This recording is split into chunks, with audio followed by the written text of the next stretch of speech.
এই পৃথিবীতে বহু মানুষ আছে, সবাই আল্লাহর প্রিয় নয়, সবাই আল্লাহর নৈকট্যশীল বান্দা নয়, বরং আল্লাহর উপর ঈমান এনে ঈমানের উপরে অবিচল আছে যারা, আল্লাহর প্রিয় আল্লাহর নৈকট্যশীল বান্দা হলো তারা। কোরআনে কারীমের 34 নম্বর সূরা সূরা সাবা এর 37 নম্বর আয়াতে আল্লাহ তাআলা বলছেন, ওয়ামা আমওয়ালুকুম ওয়ালা আওলাদুকুম বিল্লাতি তুকাররিবুকুম ইনদানা যুলফা ইল্লা মান আমানা ওয়া আমিলা সালিহান ফাউলাইকা লাহুম জাযাউদ الضعف بما عملوا وهم في الغرفات آمنون। আল্লাহ তাআলা বলছেন, তোমাদের ধন সম্পদ আর সন্তান সন্ততি এগুলো এমন কোনো বস্তু নয় যেগুলোর মাধ্যমে তোমরা আল্লাহর নিকটবর্তী হয়ে যাবে। দুনিয়ায় আপনি আপনার ঊর্ধ্বতন নেতাকে কয়েক কোটি টাকা দিলে তার কাছে যেতে পারবেন, নির্বাচনে মনোনয়ন পেতে পারবেন, তার কাছাকাছি যেতে পারবেন, কিন্তু আল্লাহ তাআলাকে আপনি মাল সম্পদ দিয়ে, সন্তান সন্ততি বা বংশের গৌরব, অথবা আপনি আপনার টাকা পয়সা সম্পদ এগুলো দিয়ে আল্লাহর প্রিয় ভাজন হতে পারবেন না। আল্লাহ বলছেন, যে ব্যক্তি ঈমান এনে ঈমানের দাবি পূরণ করে নেক আমল করবে যারা, আল্লাহর প্রিয় ভাজন আল্লাহর নৈকট্যশীল বান্দা হয়ে যাবে তারা। ঈমান এনে ঈমানের দাবি পূরণ করে নেক কাজ করবে যারা, আল্লাহর প্রিয় হলো তারা। আপনারা এখন বলবেন, হুজুর অসুবিধা নাই, আমরা তো আল্লাহর প্রিয় হয়ে গেছি, কারণ 1 নম্বর পয়েন্ট মিলে গেছে আমাদের সাথে, আমরা তো সবাই ঈমানদার, ঠিক না? তো ঈমান কি এত সহজ জিনিস? আপনি যে ঠিক বললেন, ঈমান এত সহজ জিনিস নয়। 3টি জিনিসের দাবি পূরণ করতে পারার নাম ঈমান। কয়টা? 1 নাম্বার আল ইকরার বিল লিসান, মৌখিকভাবে ঈমানের ঘোষণা দেওয়া। 2 নাম্বার হলো তাসদীক বিল জিনান, অন্তরে তা ধারণ করা। 3 নাম্বার হলো আমালুন বিল আরকান, আপনি ঈমানের ঘোষণা দিয়ে অন্তরে যা ধারণ করলেন সেগুলো এবার বাস্তব জীবনে বাস্তবায়িত করবেন, এর নাম ঈমান। এখন আমাদের মধ্যে অনেক মানুষ আছে ঈমানের মৌখিক ঘোষণা দিয়েছে কিন্তু অন্তরে ঈমান ধারণ করে না, মুখে বলে একটা আর ভেতরে পোষণ করে আরেকটা। বলবেন, হুজুর এমন মানুষ কি আমাদের সমাজে আছে নাকি? কয়েকটা উদাহরণ দেই, দেখবেন বহু মানুষ মুখে বলে আমি ঈমান এনেছি, আমি কোরআনের আইন মানি, আল্লাহর আইন মানি, কিন্তু অন্তরে অন্তরে আল্লাহর আইন এবং কোরআনের আইনের বিরোধিতা করবে যারা, ঈমানদার নামের খাঁটি মুনাফিক হলো তারা। খাঁটি মুনাফিক কেন বললাম? কারণ মুনাফিক বাহিরে বলে একটা, ভেতরে রাখে আরেকটা। যার বাহির এক ভিতর আরেক, তার নাম ঈমানদার, নাম মুনাফিক। ঈমানদার হওয়া এত সহজ নয়। ঈমানের ঘোষণা দিলেন, ঘোষণা দেওয়ার পরে অন্তরে তা দৃঢ়ভাবে ধারণ করে বাস্তব জীবনে সেগুলোকে বাস্তবায়িত করা লাগবে। আমি বললাম আমি আল্লাহর উপর ঈমান এনেছি, আমি আল্লাহর হুকুম মানি, কিন্তু দেখা যায় আজান হয় আমি নামাজে যাই না, ঈমানের দাবি পূরণ করি না। তারপর দেখা যায় আমি আল্লাহ তাআলার হুকুম মেনে আমার অর্থনৈতিক বিষয়াদি পরিচালনা করি না, আমি সুদের লেনদেনে সম্পৃক্ত, ঘুষের লেনদেনে সম্পৃক্ত, অবৈধ অন্যায় হারাম পথে উপার্জনে লিপ্ত। এমনি করে ঈমানের ঘোষণা দিয়ে ব্যক্তিগত, সামাজিক, অর্থনৈতিক, রাজনৈতিক সকল ক্ষেত্রে আল্লাহ তাআলার বিধিবিধানের বিপরীত জায়গায় অবস্থান করে ঈমানের ঘোষণা দেয় যারা, ঈমানদার নামের খাঁটি মুনাফিক হলো তারা। এই ধরনের মানুষ আমাদের 14 গ্রাম আর সদর দক্ষিণে নাই। জি, ঈমানের ঘোষণা দিয়েছে কিন্তু বাস্তব জীবনে ঈমানের দাবি পূরণ করে না।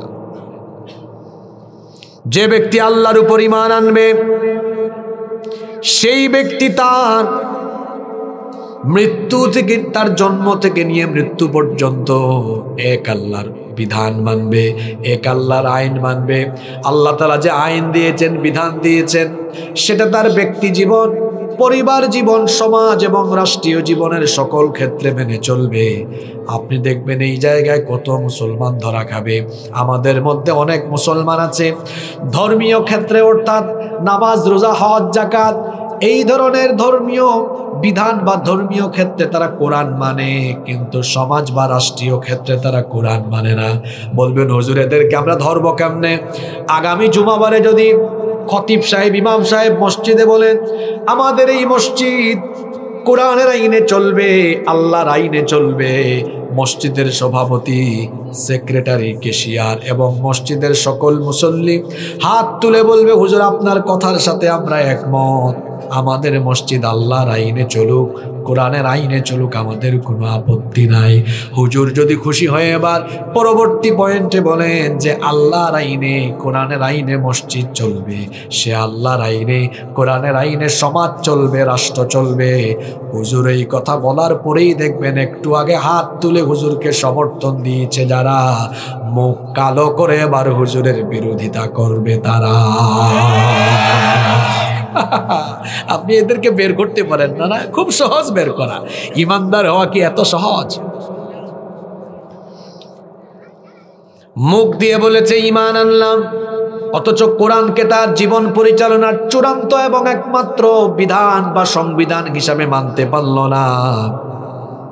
ব্যবসা প্রতিষ্ঠান উদ্বোধন করার আগে কোরআন তেলাওয়াত করে, কিন্তু সেই ব্যবসা প্রতিষ্ঠানে ওজনে কম দেয়, সেই ব্যবসা প্রতিষ্ঠানে মিথ্যা বা ধোঁকাবাজির আশ্রয় নিয়ে ব্যবসা প্রতিষ্ঠান পরিচালনা করে, সুদ ঘুষের টাকায় ব্যবসা প্রতিষ্ঠান উদ্বোধন করে, উদ্বোধনের সময় হুজুর ডেকে এনে আবার কোরআন তেলাওয়াত করে। পার্লামেন্ট উদ্বোধনের আগে কোরআন তেলাওয়াত হয়, কোরআন তেলাওয়াত করে পার্লামেন্টের অধিবেশন আরম্ভ করে কোরআন বিরোধী, ইসলাম বিরোধী আইন পাশ করা হয়। আবার দেখবেন বিবাহ শাদীতে হুজুর ডেকে এনে বিবাহের খুতবা দেওয়া হয়। হুজুর বিয়ের খুতবা দেওয়ার সময় কোরআনে কারিমের বেশ কয়েকটা আয়াত তেলাওয়াত করলেন, কিন্তু আগের রাতে পাশ্চাত্য আর পাশের দেশের সংস্কৃতির অনুসরণ করে অনইসলামিক কর্মকাণ্ড, গান বাজনা, নারী পুরুষের অবাধ মেলামেশায় অনইসলামিক কর্মকাণ্ড হলো। যৌতুকের টাকা, যৌতুক দিয়ে বিবাহ শাদী সম্পন্ন করা হলো। এমনিভাবে সকল ক্ষেত্রে ঈমান এনে কোরআনের তেলাওয়াত করে কোরআনের বিধানের বিপরীত সমস্ত বিধিবিধান নিজেদের জীবনে বাস্তবায়ন করে ঈমানের পরিচয় দেয় যারা, ঈমানদার নয়, খাঁটি মুনাফিক হলো তারা। আল্লাহর প্রিয় হতে হলে আপনাকে খাঁটি ঈমানদার হতে হবে। ঈমানটা হবে কেমন? আমি আমার জান আর মালকে আল্লাহর কাছে বিক্রি করে দিব। আমার জানের মালিক আমি নই, মালের মালিকও। এই জানমালের মালিককে জোরে বলেন, জানমালের মালিককে। মোমেন হওয়া এত সহজ নয়। মোমেন হতে হলে নিজের জান এবং মালকে আল্লাহর কাছে সেল করে দিতে হবে, বিক্রি করে দিতে হবে। এজন্য আল্লাহ তাআলা কোরআনে কারীমের 9 নম্বর সূরা সূরাতুত তাওবা এর 111 নম্বর আয়াতে বললেন, ইন্নাল্লাহা আশতারা মিনাল মুমিনিনা আনফুসাহুম ওয়া আমওয়ালাহুম বিআন্না লাহুমুল জান্নাহ। আল্লাহর শব্দ চয়নের নমুনা কতই না চমৎকার। ইন্নাল্লাহ আশতারা, নিশ্চয়ই আল্লাহ কিনে নিয়েছেন। কথা বুঝে থাকলে বলেন তো, আল্লাহ কিনবেন না কিনে নিয়েছেন? আপনারা মনে হয় আমার কথা শুনতে পাচ্ছেন না, তাই না? এখানে আলেমরা বসে আছেন। ইশতারা শব্দ আল্লাহ নিয়েছেন। ইশতারা মানে ক্রয় করেছেন, কিনে নিয়েছেন। এটা কিনবেন না। নিশ্চয়ই আল্লাহ বলেন কিনবেন না কিনেছেন? কিনেছেন। কি কিনেছেন? মিনাল মুমিনিনা, মুমিনদের কাছ থেকে, আনফুসাহুম ওয়া আমওয়ালাহুম, তাদের জান এবং মাল। তো নিশ্চয়ই আল্লাহ মুমিনদের জান এবং মাল, জোরে বলেন, কিনবেন না কিনে নিয়েছেন? কাদের? সবাই তো বললেন না। যুবকদের কি হলো? কাদের? আপনি কে? তারা যে মুমিন এটাও তারা সাহস করে বলতে পারল না। আমরা কি? আরো জোরে বলেন, আমরা কি? আল্লাহ আপনি সাক্ষী থাকেন, আমরা ঈমানের ঘোষণা দিয়েছি, আমাদেরকে মুমিন হিসাবে কবুল করে নেন। তাহলে আয়াতে কার কথা বলা হচ্ছে? বলেন আমার। কার? সবাই বলেন কার? জোরে বলেন কার? আপনার কথা বলা হচ্ছে। নিশ্চয়ই আল্লাহ মুমিনের জানমাল কিনে নিয়েছেন। তার মানে হলো মুমিন হতে হলে জানমাল আগে বিক্রি করতে হবে। কার কাছে? এখন বিক্রি করা বলতে আপনি কি বুঝেন? আমার হাতে এটা কি? এটি একটা কোম্পানি আমার কাছে বিক্রি করেছে। বিক্রি করার পরে এটা ব্যবহার হয়, ইউজ হয়, এখন তাদের ইচ্ছায় না আমার ইচ্ছায়? জোরে বলেন। তাইলে যে ব্যক্তি ক্রেতা, কাস্টমার, পণ্যের মালিক হয়ে যাওয়ার পরে সে তার ইচ্ছা মতো এটা কি করে? ব্যবহার করে। এখন আমাদের জানমাল ক্রেতাকে? জোরে বলেন। বিক্রেতাকে? বিক্রেতা বলে আল্লাহ। বিক্রেতাকে? বলেন আমি। বিক্রেতাকে? জোরে বলেন বিক্রেতাকে। সবাই বলেন আমি। বিক্রেতাকে? ক্রেতাকে? আপনি আপনার জানমাল বিক্রি করছেন, আপনি বিক্রেতা। ক্রেতা হলেন। তাইলে মুমিন হতে হলে বিক্রি করতে হবে। বিক্রি করে দেওয়ার পর ওই জানমাল কি আপনার? জোরে বলেন। আজকে ঈমানের সংজ্ঞা বুঝেন, মুমিন কেমনে হওয়া লাগে। এই মোবাইল আপনি যদি আমার কাছে বিক্রি করেন, এটা আপনার ইচ্ছা মতো চলবে না, আমার ইচ্ছা মতো এখন চলবে। ঠিক তেমনি একজন ব্যক্তি ঈমান আনা মানে হলো তার জানমাল আল্লাহর কাছে বিক্রি করে দিবে। এখন তার জানমাল তার ইচ্ছায় পরিচালিত হবে না। 24 ঘন্টা তার জানমাল যার ইচ্ছায় পরিচালিত হবে, তিনি কে? এবার নিজের বিবেককে প্রশ্ন করুন তো, আপনার জান, আপনার মাল আল্লাহর ইচ্ছায় পরিচালিত হচ্ছে কিনা? আপনি নিজের বিবেককে প্রশ্ন করুন। আল্লাহ যেভাবে চান ঠিক সেইভাবে আপনি 24 ঘন্টা চলছেন কিনা? যদি আল্লাহর ইচ্ছায় 24 ঘন্টা চলাফেরা করেন তো আপনি মুমিন। আর আল্লাহর ইচ্ছায় যদি 24 ঘন্টা না চলেন, এখন তো তিতা কথা মুখ থেকে বের হবে, রাগ করবেন না। আল্লাহর ইচ্ছায় যদি না চলেন তো আপনি ঈমানদার নন, আপনি বেঈমান। আল্লাহ তো মুমিনের জানমাল কিনেছেন। বাজারে গেলে টাকা দিয়ে আপনি কি পচা মাছ, পচা সবজি কিনবেন? জোরে বলেন। তো আল্লাহ তাআলা মুমিনের জানমাল কিনবেন, বিনিময়ে টাকা পয়সা নয়। বিআন্না লাহুমুল জান্নাহ, আল্লাহ বিনিময়ে তার জান্নাত দান করে দিবেন। সুবহানাল্লাহ। আপনি যেভাবে নগদ টাকা দিয়ে পচা মাছ, পচা সবজি কিনবেন না, আল্লাহ তেমনি তার টাটকা জান্নাত দিয়ে পচা মাল আর পচা জান কিনবেন না। বলবেন হুজুর পচা মাল আর পচা জান কোনটা? যেই ব্যক্তি তার জানমাল শয়তানের ইচ্ছায়, তাগুতের ইচ্ছায় পরিচালিত করে, এই ধরনের পচা জান আর পচা মাল আল্লাহ জান্নাতের বিনিময়ে কিনবেন না। পচা কোনটা? আজান হয়, নামাজে যায় না, ও সুদ খায়, ও ঘুষ খায়, ও অবৈধ পথে, অন্যায় পথে, হারাম পথে টাকা কামায়, ও আল্লাহর বিধান মানে না, ও আল্লাহর নাফরমানি করে, ওর জানও পচা, মালও পচা। তার এই পচা জান, পচা মাল আল্লাহ টাটকা জান্নাত দিয়ে কিনবেন না। কাটটা কিনবেন? যার 24 ঘন্টা তার নিজের ইচ্ছায় নয়, আল্লাহ যেভাবে চান ওভাবে তার জীবন চলে, ওই ব্যক্তিকে আল্লাহ টাটকা জান্নাত দিয়ে তার জানমাল আল্লাহ নিয়ে নেবেন। সুবহানাল্লাহ। এ ধরনের ইমানদার হবে যারা আল্লাহর প্রিয় হলো তা। সুবহানাল্লাহ। এ ধরনের ইমানদার হতে হবে। প্রশ্ন হলো হুজুর, এ ধরনের ইমানদার হতে চাই, এ ধরনের ইমানদার হতে হলে আমাকে কি করতে হবে? এ ধরনের ইমানদার আপনাকে হতে হলে এই কোরআনের সাথে সম্পর্ক তৈরি করে কোরআনের মতো নিজের জীবন বানাতে হবে। আপনারা কি আমার কথা শুনতেছেন? সচরাচর বিভিন্ন মাহফিলে যে ধরনের কথা শোনেন, আজকে তার একটু ব্যতিক্রম শুনবেন ইনশাআল্লাহ। একটু মনোযোগী থাকেন। আল্লাহর প্রিয় ভাজন তারা ইমানদার যারা, তা আমরা ইমানদার হতে চাই, হব কেমনে? এটা হলো প্রিন্টেড কোরআন। রসুলকে, রসুল হলেন প্র্যাকটিক্যাল জীবন্ত কোরআন। সুবহানাল্লাহ পড়তে ইচ্ছে করলো না? আম্মা জান আয়েশা রাদিয়াল্লাহু আনহার কাছে সাহাবায়ে কেরাম গিয়ে বললেন, রসুলের চরিত্রের ব্যাপারে একটু ওয়াজ করেন, রসুলের চরিত্র কেমন ছিল? তিনি বললেন, তোমাদের বাড়িতে কি কোরআনে কারীম নাই? যাও, বাড়ি যাও, ওয়াজ করা লাগবে না, ওয়াজ শোনা লাগবে না। কানা খুলুকুল কোরআন, বাড়ি যাও, বাড়ি গিয়ে কোরআন পড়ো, কারণ এই কোরআন যেমন, কোরআনের প্রতিটা অক্ষর আর লাইন যেমন, আমার নবীর চরিত্র হলো তেমন। সুবহানাল্লাহ তো কইলেন, কিন্তু আপনি আপনার এই জীবনকে কোরআনের মতো গড়বেন কেমনে? আজকে একটা ফর্মুলা দিয়ে যাই, আপনারা কি শুনতেছেন? ফর্মুলাটা কি? সেটা হলো শত শত বছর ধরে চলে আসা ঐতিহ্য কোরআনের মাহফিল, এটা চলছে, এটা দিয়ে আমাদের ইমানের ব্যাটারি চার্জ হয়, কিন্তু এটা দিয়ে আমাদের পূর্ণাঙ্গ উদ্দেশ্য বাস্তবায়িত হবে না। অর্থাৎ কোরআনের মতো জীবন গড়তে হলে ব্যক্তিগত অধ্যয়ন বাড়াতে হবে। ভাবুন তো আমার যুবক ভাইয়েরা, আপনাদের পরিকল্পনার অভাবে কতটুকু পেছনে পড়ে গেলেন।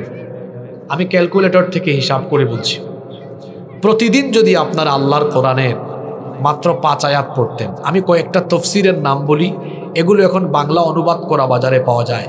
তাফহিমুল কোরআন, তফসির ফি জিলালিল কোরআন, তফসিরে জালালাইন, মারিফুল কোরআন, তফসির ইবনে কাসির, সব এগুলো বাংলায় অনুবাদ করা পাওয়া যায়।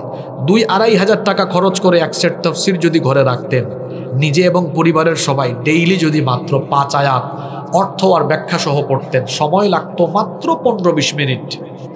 মাত্র 5 আয়াত করে পড়লে, যারা অনার্সে পড়ো, এখানে কেউ আছো নাকি ছাত্র অনার্সে পড়ো? হাত তোলো তো। অনার্সে পড়ুয়া কেউ নাই? অনার্সে পড়ো, অনার্সে কয়েকজন পাওয়া গেছে, হাত নামাও। অনার্স কয় বছরের? 4 বছর। আমার সরকার তো আমার সিলেবাসে কোরআন দেয় নাই, আমার সরকার, আমার সিলেবাস আমি বানাই। কিভাবে? প্রতিদিন আমি আমার একাডেমিক বইয়ের সাথে আমার বুক শেলফে তফসির রাখবো। প্রতিদিন 5 আয়াত করে পড়লে মাত্র 4 বছরে গোটা কোরআন একবার অর্থ এবং ব্যাখ্যা সহ পড়া শেষ হয়ে যাবে। আল্লাহু আকবার। 5 আয়াতের জায়গায় ডেলি 10 আয়াত করে পড়েন, তাহলে কয় বছর লাগবে? মাত্র 2 বছর। আর কেউ যদি 20 আয়াত করে পড়ে, মাত্র, চিন্তা করেছেন কত সুন্দর ফর্মুলা দিয়ে গেলাম। এখন আপনারা আমাকে বলেন, আল্লাহর প্রিয় হতে চান তো? আওয়াজ তো বড় কম হলো। এটা 14 গ্রাম আর সদর দক্ষিণের আওয়াজ নয়, এই এলাকার মাটি হলো ইসলাম প্রিয়দের ঘাঁটি। এখানে বীর পুরুষের মতো আওয়াজ হবে। দুর্বল ইমানদার আমি দেখতে পারি না। কারণ আমার বাড়িও তো সিলেটে, হজরত শাহজালাল রহমতুল্লাহ আলাইহির রুহানি সন্তান। নিজেরাও দুর্বলতা পছন্দ করি না, দুর্বল ইমানদার দেখতেও পারি না। পুরুষ কথা বলবে পুরুষের মতো, মহিলার মতো না। আমরা আল্লাহর প্রিয় হতে চাই কি চাই না? ইমানদার হতে হবে। ইমানের রঙে রঙিন হওয়ার জন্য আমাদেরকে যে কিতাব সহযোগিতা করবে, সেই কিতাবের নাম কি? জোরে বলেন। আপনি কি কোরআন ছাড়া ইমানদার হতে পারবেন? Never ever. তাহলে কি করতে হবে? মুখে মুখে ইমানদার হওয়া যাবে না। কোরআনের রঙে রঙিন হতে হলে কোরআন পড়তে হবে ডেইলি। 5 আয়াত করে পড়লে কতদিন লাগবে? 10 আয়াত করে পড়লে, 20 আয়াত করে পড়লে। নাও টেক ইউর ডিসিশন। এখন আপনি সিদ্ধান্ত নেন, আপনি কি করবেন? 5, 10 না 20? আমার তো মনে হয় সবাই 20 আয়াত করে পড়া উচিত, যাতে আগামী বছর এই এলাকায় মাহফিলের আগে সবার শেষ হয়ে যায় ইনশাআল্লাহ। ঈমানের পথে অবিচল থেকে আমার মরণ যেন হয়, তোমারই কাছে মিনতি আমার, মহামহিম দয়াময়। ঈমানের পথে অবিচল থেকে আমাদের মরণ যেন হয়। বলেন আমিন। তাহলে 1 নম্বর পয়েন্ট, আল্লাহর নৈকট্যশীল, নিকটবর্তী, কাছের প্রিয় বান্দা হলো তারা ঈমানদার। আল্লাহ আমাদের সবাইকে খাঁটি ঈমানদার বানান। 2, মনোযোগ দিয়ে পয়েন্টগুলো শুনেন, এগুলো সব কোরআন থেকে বের করা পয়েন্ট, আমি নিজে নিজে বানাই নাই। 2, আল্লাহর নৈকট্যশীল, আল্লাহর প্রিয় কাছের বান্দা হলো তারা রুটিন মাফিক, নিত্য নৈমিত্তিক আল্লাহ তাআলাকে সাজদা দেয় যারা। সুবহানাল্লাহ। দলিল কি, এটা কোথায় আছে দেখে নেই। কোরআনে কারীমে আল্লাহ বলছেন ওয়াসজুদ ওয়াকতারিব, সাজদা দাও, সাজদা দেওয়ার মাধ্যমে তুমি আমার একেবারে নিকটবর্তী হয়ে যাও। আল্লাহর নিকটবর্তী হওয়ার একটি অন্যতম পন্থা হলো মহান আল্লাহকে সাজদা দেওয়া। হাদিসটি মুসলিম শরীফে এসেছে। হাদিসের বর্ণনাকারী সাহাবী হচ্ছেন সবচাইতে যিনি বেশি সংখ্যক হাদিস বর্ণনা করেছেন সাইয়্যিদুল মুহাদ্দিসিন আবু হুরায়রা রাদিয়াল্লাহু আনহু। তিনি বলছেন রাসূল কারীম আমরা সবাই বলি সাল্লাল্লাহু আলাইহি ওয়াসাল্লাম বলেছেন আকরাবু মা ইয়াকুনুল আবদু মির রাব্বিহি ওয়া হুয়া সাজিদ। আল্লাহ নবী বলেছেন বান্দা যখনই তার নাক আর কপাল দিয়ে আল্লাহ তাআলার কুদরতি চরণে সাজদায় লুটিয়ে পড়ে, বান্দা তখন মহান আল্লাহর একেবারে নিকটে চলে যায়। বাংলাদেশ সরকারের প্রধান, সেটা যেই হোক, প্রধানমন্ত্রী, প্রধান উপদেষ্টা যেই হোক, কোনোদিন যদি তার কাছাকাছি যান, আপনি কারো কাছাকাছি গেলে আপনি কি তাকে আপনার চাহিদার কথা বলতে ভুলে যাবেন নাকি? আমার কথা বলছেন না কেন আপনারা? আপনাদের গ্রামের নাম হলো লালবাগ, খুব সুন্দর নাম। এই লালবাগে যদি আজকে সরকারের কোনো গুরুত্বপূর্ণ ব্যক্তি আসেন, আপনারা যদি তাকে কাছে পান, আপনারা তো ছাড়বেন না, বলবেন আমাদের এলাকায় এটা লাগবে, স্কুল লাগবে, কলেজ লাগবে, মাদ্রাসা লাগবে, আমাদের স্কুলের টয়লেট লাগবে, মাদ্রাসার টয়লেট লাগবে, আমাদের রাস্তা লাগবে, ব্রিজ লাগবে, কালভার্ট লাগবে। আপনি গুরুত্বপূর্ণ ব্যক্তির কাছে গেলে চাহিদার কথা বলবেন কি বলবেন না? জোরে বলেন। আল্লাহ নবী বলেছেন এই জন্য তোমরা যখন সাজদায় যাবে সাজদাকে প্রলম্বিত করো, সাজদা দীর্ঘ করো, কারণ তুমি যখন সাজদা দাও তুমি তো তোমার রবের একেবারে কাছাকাছি চলে যাও। সুতরাং তাড়াহুড়া করো না। ফাআকসিরু ফিহি দুআ, তোমরা সেই সাজদার মধ্যে বেশি বেশি দোয়া করো। আজ আমরা আমলের ক্ষেত্রে কতটা অবহেলা করি, আমরা শুধু সাজদায় বলি সুবহান রাব্বিয়াল আলা, সুবহান রাব্বিয়াল আলা, সুবহান রাব্বিয়াল আলা, এতটুকুই আমরা জানি। আমার দিকে তাকান, আল্লাহ নবী সাজদায় সব সময় একটা দোয়া পড়তেন, এই দোয়াটা আমরা অনেকে জানি না, অনেকে আমরা পড়িও না। আল্লাহ নবী বলেছেন তুমি যখন আল্লাহকে সাজদা দাও আল্লাহ তখন তোমার দিকে দয়ার নজরে তাকান, মায়ার নজরে তাকান। সুতরাং এই সময় চাও, চাইলেই তোমার চাওয়া যিনি কবুল করে নেবেন তিনি কি? এজন্য আল্লাহ নবী এই দোয়াটা সব সময় সাজদায় করতেন। দোয়াটা কি? দোয়াটা হলো আল্লাহুম্মা গফিরলি যামবি কুল্লাহু দিক্কাহু ওয়া জিল্লাহু ওয়া আউওয়ালাহু ওয়া আখিরাহু ওয়া আলানিয়াতাহু ওয়া সিররাহু। এত সুন্দর দোয়া, এত চমৎকার দোয়া। অর্থ হলো আল্লাহুম্মা গফিরলি যামবি কুল্লাহু, হে আল্লাহ আমার যত গুনাহ আছে সব গুনাহ মাফ করো। দিক্কাহু ওয়া জিল্লাহু, ছোট গুনাহ বড় গুনাহ, ওয়া আউওয়ালাহু ওয়া আখিরাহু, প্রথম থেকে নিয়ে শেষ গুনাহ, ওয়া আলানিয়াতাহু ওয়া সিররাহু, গোপন এবং প্রকাশ্য যত গুনাহ আছে সব গুনাহ তুমি মাফ করে দাও। এত সুন্দর দোয়া। এই দোয়া নবীজি পড়তেন কোথায়? কোথায়? এই দোয়াটা কে পারেন মুখস্থ? হাত তুলেন তো দেখি। হায় হায় হায়, আমার সাথে বলেন আল্লাহুম্মা, সবাই বলবেন তো, আল্লাহুম্মা গফিরলি যামবি কুল্লাহু, আরো শর্ট করে বলি আল্লাহুম্মা গফিরলি যামবি কুল্লাহু দিক্কাহু ওয়া জিল্লাহু ওয়া আউওয়ালাহু ওয়া আখিরাহু ওয়া আলানিয়াতাহু ওয়া সিররাহু। আমাদের সাজদা দিতে লাগে কয় সেকেন্ড? কয় হুজুর 5 সেকেন্ড। সুবহানাল্লাহ।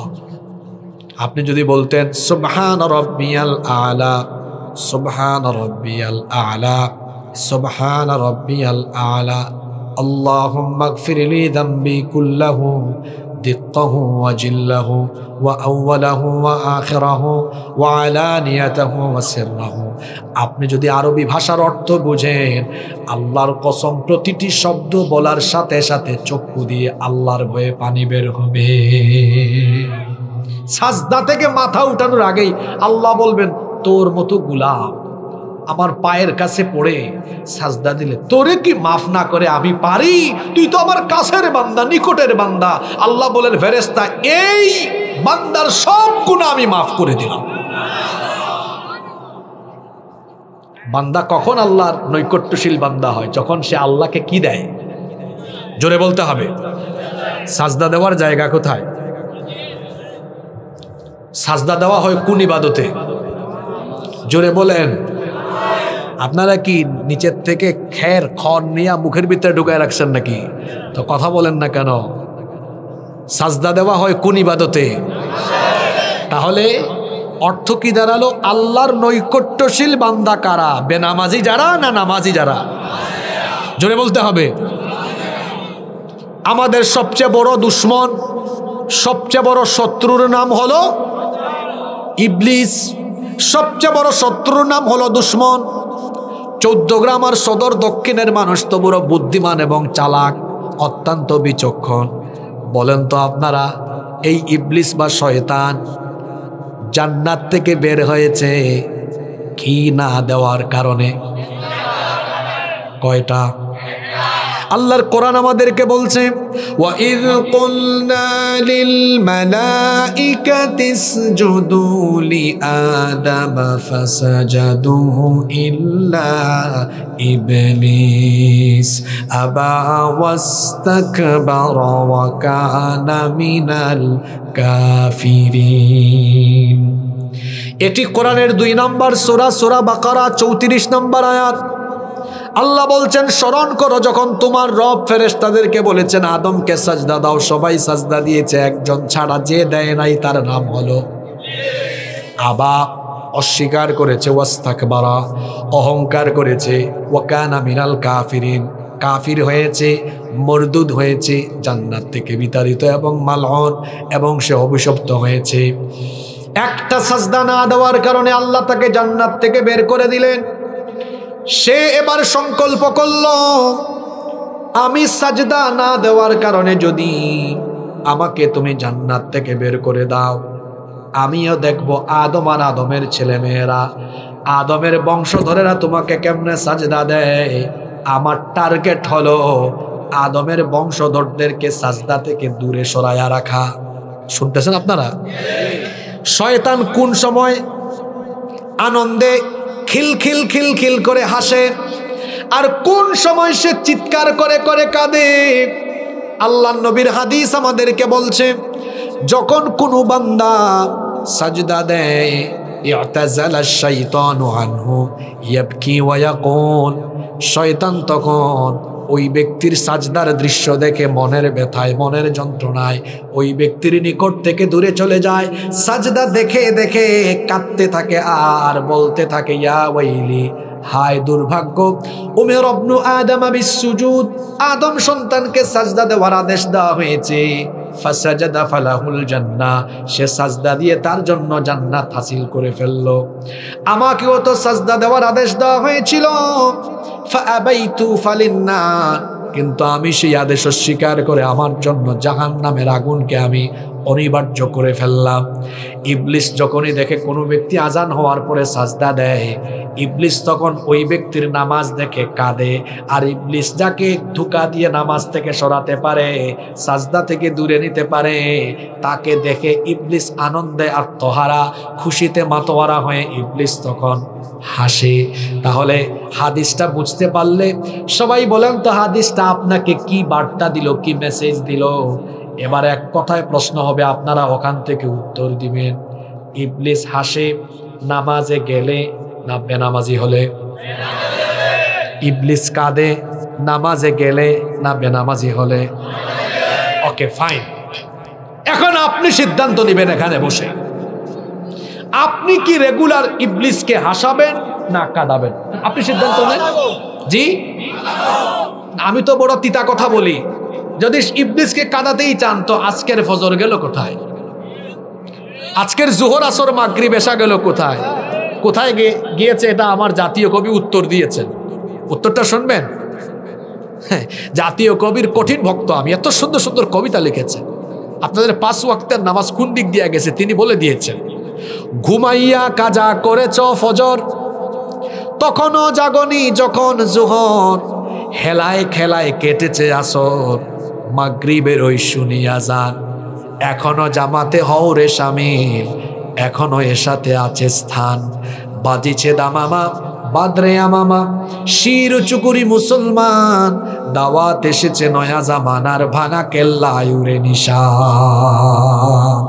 ফজর যায় কিভাবে? যুবক ভাইয়েরা, কিভাবে যায়? কেমন করে ঘুমাও তুমি, কেমন করে ঘুমাও তুমি, ফজর করে কাজা, এমনও তো হতে পারে জোহরে জানাজা। হতে পারে না তো? পাকপাকুম করে যে মোটরসাইকেল চালাও, পাকপাকুম করে। আজকে সকালে টাঙ্গাইল থেকে ফিরছি, এই পথ দিয়ে গিয়েছে, 3টা বাস অ্যাক্সিডেন্ট নিজের চোখের সামনে দেখেছি। গত কয়েকদিনে অনেকগুলো মোটরসাইকেল বাইক অ্যাক্সিডেন্টে 18, 20, 22 বছরের ছেলেদেরকে মরতে দেখেছি চোখের সামনে।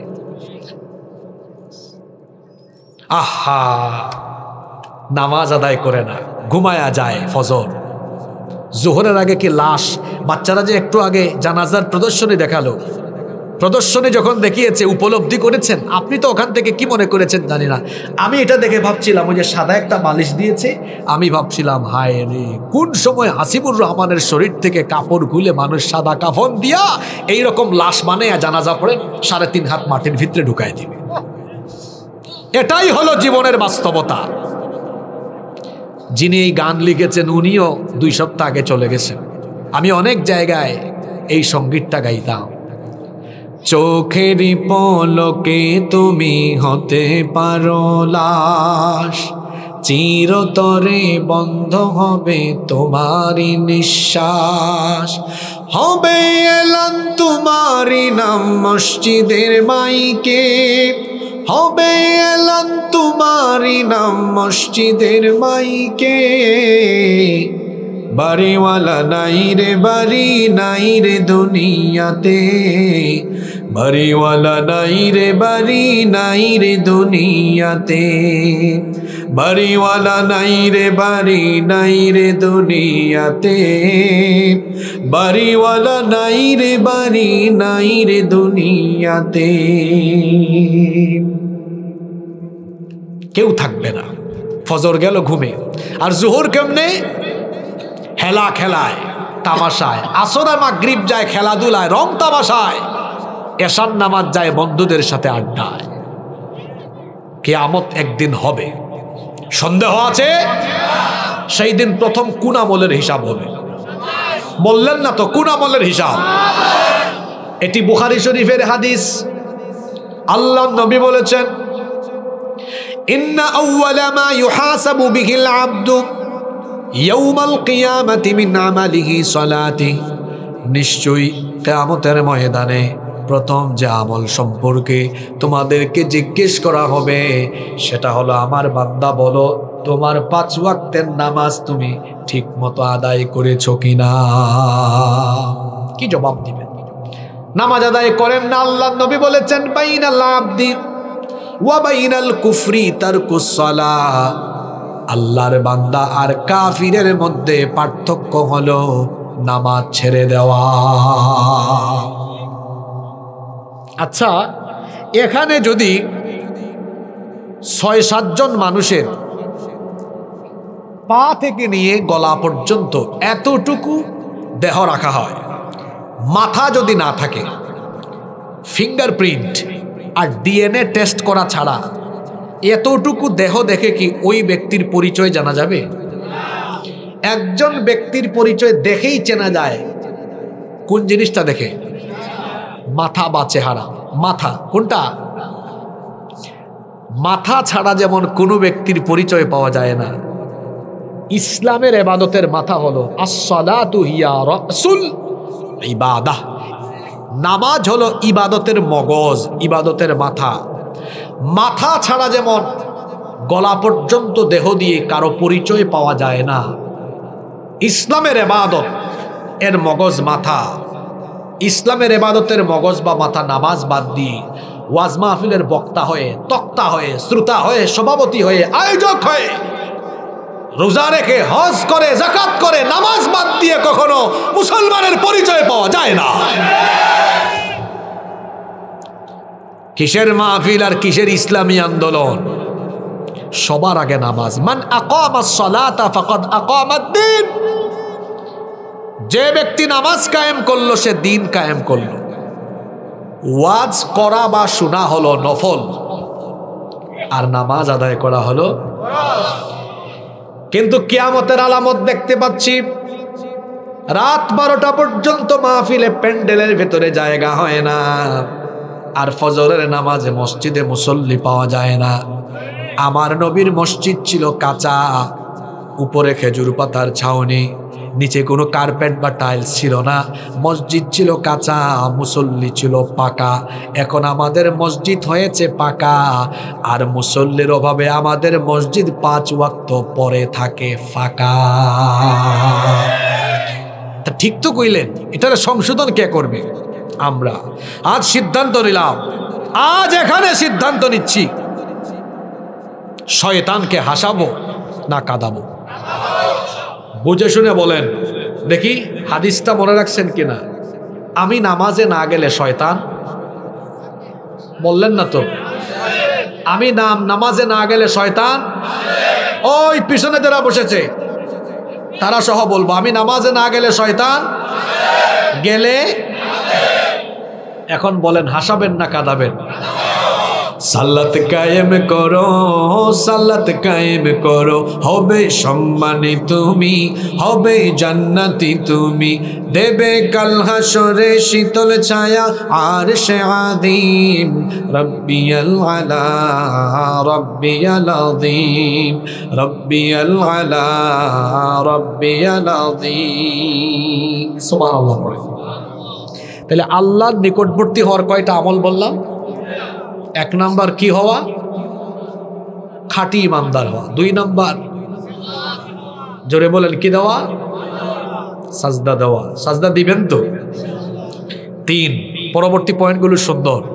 3 নাম্বার, আল্লাহর প্রিয় হলো তারা আল্লাহর জিকির করে যারা। আচ্ছা, শব্দটা কি বললাম? আমার দেশে মানুষ জিকির মানে বুঝে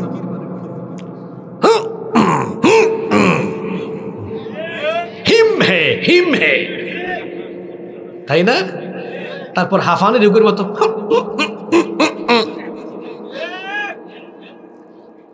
ইন্না লিল্লাহি ওয়া ইন্না ইলাইহি। হোয়াট ইজ জিকির? জিকির কি? আচ্ছা আপনারা বলেন তো, জিকির শব্দটা কি বাংলা না আরবি? আরবি। জিকির শব্দটা হচ্ছে, এই যে হুজুর আমার উস্তাদ তুল্য, আমার উস্তাজের মতো, জিজ্ঞেস করে দেখেন। জিকির শব্দের অর্থ হলো স্মরণ করা, মনে করা। জিকির শব্দের অর্থ হলো স্মরণ করা। জিকির মানে হলো আমার অন্তঃকরণে, আমার হৃদয়ে মহান আল্লাহর কুদরত এবং রহমতের স্মরণ করে গুনাহ থেকে বেঁচে থাকা, আর আল্লাহর রহমতের প্রত্যাশী হওয়া।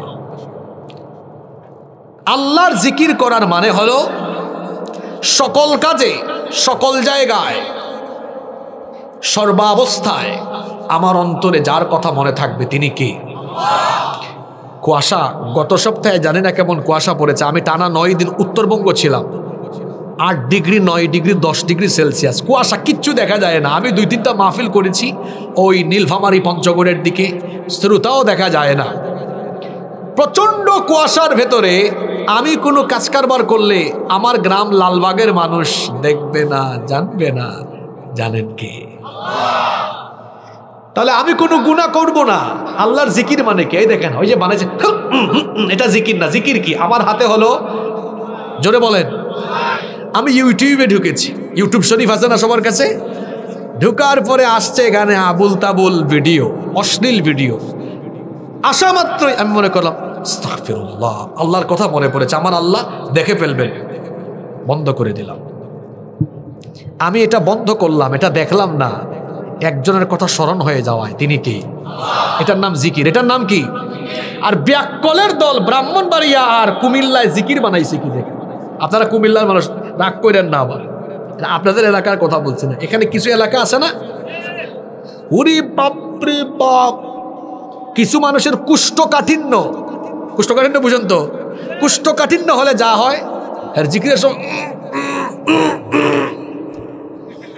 তো দেখে মনে হয় কুষ্ঠকাঠিন্য রুগী, তারপর হাঁফানি রুগীর মতো করে, আবার কয় বসেন বসেন, দাঁড়ান দাঁড়ান। এগুলা জিকির নয়, এগুলা ভণ্ডামি, এগুলা হলো ঈমানকে লুণ্ঠনকারী ডাকাত। জিকির তো বুঝাই দিলাম, জিকির মানে হলো কাকে স্মরণ করা। আমার দিকে তাকান, আল্লাহর প্রিয় হলো তারা আল্লাহর জিকির করে। কোন ব্যক্তি আল্লাহর প্রিয়? এই যে ওই যুবকটা আল্লাহর প্রিয়, ও ফোন হাতে নিয়েছে, ফেসবুকে গিয়েছে। এখন দেখবেন ইউটিউবে ভালো একটা ভিডিও দেখলে নিচে দিয়ে আরো খারাপ চিন্তা চলে আসে না? তারপর কিছু অ্যাপস আছে, এগুলা দরকার না হলে ইউজ না করাই ভালো, যেমন ইমো, তারপরে শেয়ার ইট। আপনি খুলবেন, বিভিন্ন ধরনের আজে বাজে অ্যাড চলে আসবে। তো এক যুবক খুলেছে, আজে বাজে অ্যাড বা যে কোনো কিছু চলে এসেছে, আস্তাগফিরুল্লাহ, বন্ধ করে দিয়েছে। এই যুবক আল্লাহর জিকিরকারী যুবক, এই যুবক আল্লাহর প্রিয় যুবক। সুবহানাল্লাহ। কষ্ট হচ্ছে মনে হয় আপনাদের? আল্লাহর জিকির করলে আল্লাহর কত কাছে যাওয়া যায়। একটা হাদিস বলি, শুনতেছেন তো আপনারা? দেখেন এই হাদিসটা শুনেন। আবু হুরায়রা রাদিয়াল্লাহু আনহু এই হাদিসের বর্ণনাকারী সাহাবী, এটা হাদিসে কুদসি।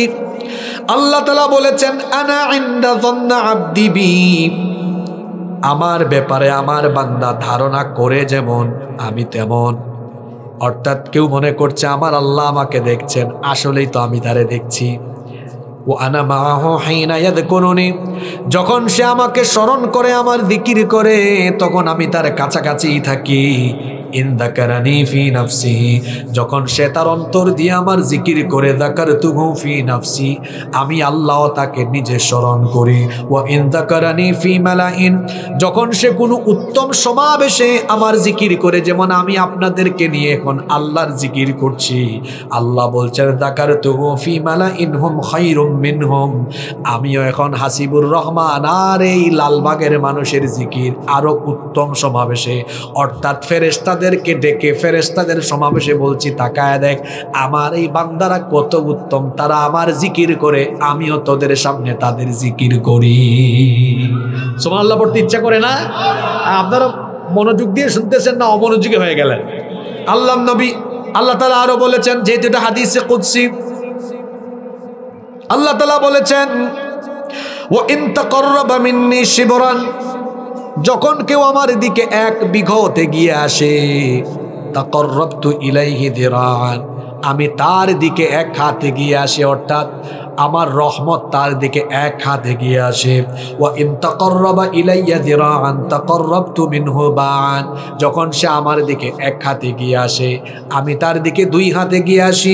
ওয়া ইন আতানি ইয়ামশি আতাইতুহু হারওয়ালা, যখন কেউ আমার দিকে হেঁটে হেঁটে আসে, আমি আল্লাহর রহমত তখন তার দিকে দৌড়ায়া দৌড়ায়া আসে। জিকিরকারী বান্দা যার প্রিয়, জোরে বলেন তো তিনি কে? নাম্বার 4, আল্লাহর প্রিয় এবং নৈকট্যশীল বান্দা হলো তারা ফরজের প্রতি যত্নবান হয়ে মাঝে মাঝে নফলেও যারা মনোনিবেশ করে, আল্লাহর প্রিয় বান্দা হলো তারা। সুবহানাল্লাহ। এটাও হাদিসে কুদসি আল্লাহ তাআলা বলেছেন, মা ইয়াতাকাররাবা ইলাইয়া আবদি বিশাইইন আহাব্বা ইলাইয়া মিম্মা আফতারাতু আলাইহি ওয়া মা ইয়াযালু আবদি ইয়াতাকাররাবু ইলাইয়া বিন-নওয়াফিল হাত্তা উহিব্বাহ। আল্লাহ তাআলা বলেছেন, ফরজ যথাযথ আদায় করার পরে আমার বান্দা যখন নফল আদায় করে, তখন সেই বান্দা আমার প্রিয় হয়ে যায়, তাকে আমি তখন ভালোবাসি। ফাইদা আহবাবতুহু কুনতু সামাহু আল্লাযী ইয়াসমাউ বিহি ওয়া বাসারাহু আল্লাযী ইউবসিরু বিহি ওয়া ইয়াদাহু আল্লাতী ইয়াবতিশু বিহা ওয়া রিজলাহু আল্লাতী ইয়ামশি বিহা। আল্লাহ তাআলা বলেছেন, আমি যখন আমার কোনো বান্দাকে ভালোবাসি তখন তার কান আমার কান হয়ে যায়, তার চোখ আমার চোখ হয়ে যায়, তার হাত আমার হাত, তার পা আমার পায়ে পরিণত হয়ে যায়। না বুঝছে সুবহানাল্লাহ পড়ছেন, বুঝছে তারপর সুবহানাল্লাহ পড়েন। কি বলেছেন? যে ব্যক্তি ফরজের পরে নফল আদায় করে তার চোখ আমার চোখ, তার কান আমার কান, তার হাত আমার হাত, তার পা কোনো কিছুকে আল্লাহর মতো লাইসা কামিথলিহি শাইউন, কোনো কিছুই আল্লাহর মতো নয়। তাহলে এখানে কি বলা হলো? মুহাদ্দিসিনে কেরাম এই হাদিসের ব্যাখ্যা কত সুন্দর করে দিয়েছেন। আমি আপনাদেরকে একটা ঘটনা বলি, তাহলে বুঝতে পারবেন। 3 বছরের একটা বাচ্চা, কয় বছরের? এই বাড়ির 3 বছরের একটা বাচ্চা পুকুরের দিকে চলে যাচ্ছে। পুকুর, পুকুর, আপনারা পুকুর বলেন না পুষ্কুনি বলেন? পুকুরে চলে যাচ্ছে। এটা তার মা বাপ, মা আপনারা দেখার পরে তারে পুকুরে নামতে দিবেন না আপনারা হাত দিয়ে তারে ধরে আনবেন? জোরে বলেন, ধরে আনবেন না কেন? ভালোবাসায়, দয়ায়, মহব্বতে, ঠিক না? ফরজের পরে নফল আদায় করলে ওই ব্যক্তিকে আল্লাহ দয়া করেন, মায়া করেন, ভালোবাসেন। ওই ব্যক্তির কান বাজে কিছু শোনার আগে আল্লাহ রহমত দিয়ে তার কান ফিরাইয়া আনেন। ওই ব্যক্তির চোখ বাজে কিছু দেখার আগে আল্লাহ তাআলা দয়া করে তার চক্ষুকে রহমত দিয়ে ফিরাইয়া আনেন। তার হাত পা দিয়ে বাজে কিছু করা বা বাজে কিছুতে যাওয়ার আগে ওই মা বাপ যেমন বাচ্চাকে ফিরাইয়া আনে, আরে মা বাবার মনে যে দয়া, আল্লাহ তো 1 টুকরা দয়া সারা দুনিয়ার সবাইকে দিয়েছেন, আর আল্লাহ তো 99 টুকরা তার কাছে রেখেছেন। তিনি যখন কাউকে ভালোবাসবেন তার চোখ, তার কান, তার হাত, তার পা আল্লাহ নিজের দায়িত্বে ফিরাইয়া আনবেন। কিসের থেকে? অন্যায় থেকে, খারাপ কাজ থেকে। এটা কত বড় কোয়ালিটি চিন্তা করেছেন?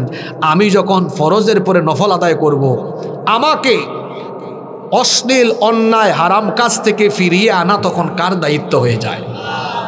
তাহলে শুধু কি আমরা 5 ওয়াক্ত নামাজ পড়বো না, নফলের প্রতি যত্নবান হব? ফরজ নামাজের পরে সবচেয়ে দামি, পছন্দের, আল্লাহর কাছে সবচেয়ে প্রিয় নামাজ হলো কোন নামাজ? জোরে বলেন। এখানে তরুণ এবং যুবক ভাইদেরকে বলছে, এখনই সময় তাহাজ্জুদের। আল্লাহ নবী বলেছেন, আলাইকুম বিকিয়ামিল লাইল, রাতের নামাজকে তোমরা তোমাদের জন্য অপরিহার্য করে নাও। ফাইন্নাহু দাবুস সালিহিনা ক্বাবলাকুম, কারণ এটা তোমাদের পূর্ববর্তী সকল নেককার ব্যক্তিদের আমল। ওয়া হুয়া কুরবাতুন ইলা রাব্বিকুম, এই আমল তোমাকে তোমার রবের একেবারে নিকটবর্তী বানিয়ে দিবে। এবং এই আমল হলো এমন আমল যা তোমার গুনাহ মাফের কারণ হয়ে যাবে। আজ যুবক তরুণ ছেলেরা রাত 2টা 3টা পর্যন্ত মোবাইলে তাহাজ্জুদ পড়ে, 2টা 3টা পর্যন্ত মোবাইল চালায়, আর বয়স্করা ঘুমাতে ঘুমাতে শরীর ফুলায়। আমি আপনি ঘুমাতে ঘুমাতে গাল ফুলাই, শরীর ফুলাই, কিংবা মোবাইল চালাতে চালাতে আমরা আমাদের সময় শেষ করি। আর আমার আপনার নবী রাতের বেলা শেষ রাতে না ঘুমিয়ে তাহাজ্জুদের নামাজে দাঁড়াতে দাঁড়াতে পা ফুলিয়ে ফেলেছেন। আল্লাহু আকবার। আম্মা জান আয়েশা রাদিয়াল্লাহু আনহা এটা দেখে বললেন, লিমা তাসনা হাদা, কেন এমনটা করছেন? পা তো আপনার ফেটে যাচ্ছে, আল্লাহ তো আপনার আগের গুনাহ পরের গুনাহ মাফ করে আপনাকে জান্নাতবাসী বানিয়ে দিয়েছেন। আল্লাহর নবী তখন বললেন, আফালা উহিব্বু আন আকুনা আবদান শাকুরা, এই যে আল্লাহ আমার আগে পরের গুনাহ মাফ করে জান্নাতবাসী বানিয়েছেন, এটার জন্য কি আমি আল্লাহর গোলামি করে আল্লাহর শুকরগুজার বান্দায় পরিগণিত হব না? আমি আপনি নিঃশ্বাস গ্রহণ করি, আমি আপনি যার দেওয়া রিজিক খেয়ে বেঁচে আছি, জোরে বলেন তো, মহব্বতে বলেন তিনি কি? সেই আল্লাহ তাআলাকে কি সাজদা দিতে মন চায় না? শেষ রাতে ঘুমিয়ে নয়, মোবাইল চালিয়ে নয়।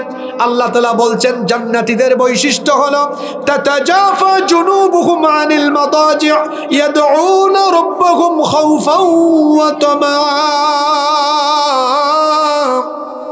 শেষ রাতে জান্নাতীদের পিঠ বিছানা থেকে আলাদা হয়ে যায়, তারা তাদের রবকে ভয় এবং আশা নিয়ে ডাকতে থাকে। কানু কলিলাম মিনাল লাইলি মা ইয়াহজাউন ওয়া বিল আসহারি হুম ইস্তাগফিরুন।